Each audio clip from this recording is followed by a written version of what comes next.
চারিদিকে এত হকার উচ্ছেদ হচ্ছে বিভিন্ন রকম স্টেশনে, বিভিন্ন রকম ফুটপাতে। সেই নিয়ে আমি আমার ওপিনিয়ন কিছু দিয়ে শেয়ার করছি।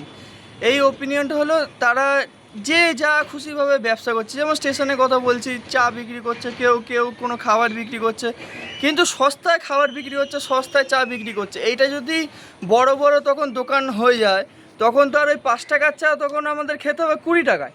সেটা তো ঠিক না। মানে পাবলিকের উল্টো আরও তখন পরবর্তীকালে হ্যারাসমেন্ট হবে। সাময়িক দিক থেকে দেখতে গেলে ভালো হচ্ছে, পরবর্তীকালে হ্যারাসমেন্ট হবে। আর এই যে চা বিক্রেতা, নানা রকম বিক্রেতা, তাদেরও ঘর সংসার চলছে ওইটা নিয়েই, ওই জীবিকার উপর দিয়েই ঘর সংসার চলছে, তাদেরও ঘর সংসার আছে। এরকমভাবে পুরো পেটে লাথি মারাটা উচিত না।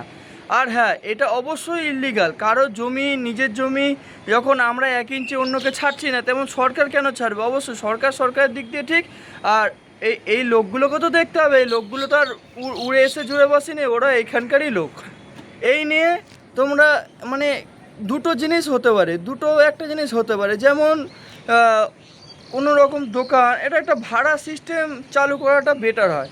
ধরো একটা দোকানটায় তোমার ভাড়া নিক, সরকার ভাড়া নিক, ধরো 2,000-3,000 টাকা করে ভাড়া নিক। সেই দোকানদাররা 20,000, 15,000, যে যা খুশি ইনকাম করে, ওইখান থেকে ভাড়া নিক, সবার থেকে 2,000-3,000 করে ভাড়া নিক। এতে কি সরকারেরও তোমার কোষাগার ভরবে।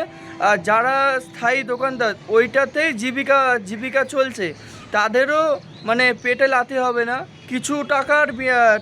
কিছু টাকা ঠিকই যাবে ভাড়া অনুযায়ী, যেহেতু তাদের তো এটা নিজস্ব পার্সোনাল জমি না, ওটা সরকারের জমি, সেহেতু সে সরকারকে ভাড়া দিচ্ছে। হ্যাঁ, ভাড়াটা এটা অ্যাকচুয়ালি মানে তোলাবাজি জিনিসটা না, এটা হলো প্রপার অথরাইজড।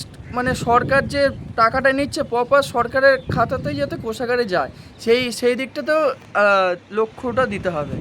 ভাড়া মানে ধরো একটা দোকানদার 2,000 টাকা ভাড়া দিল, 2,000 টাকা 3,000 টাকা ভাড়া দিল, তার ধরো 20,000 টাকার মধ্যে 2,000 টাকা ধরো বাদও গেল, 18,000 টাকা তার থাকলো। কিন্তু তার যদি দোকানটাই না থাকে, তখন তো 20,000 টাকা ইনকামই হবে না।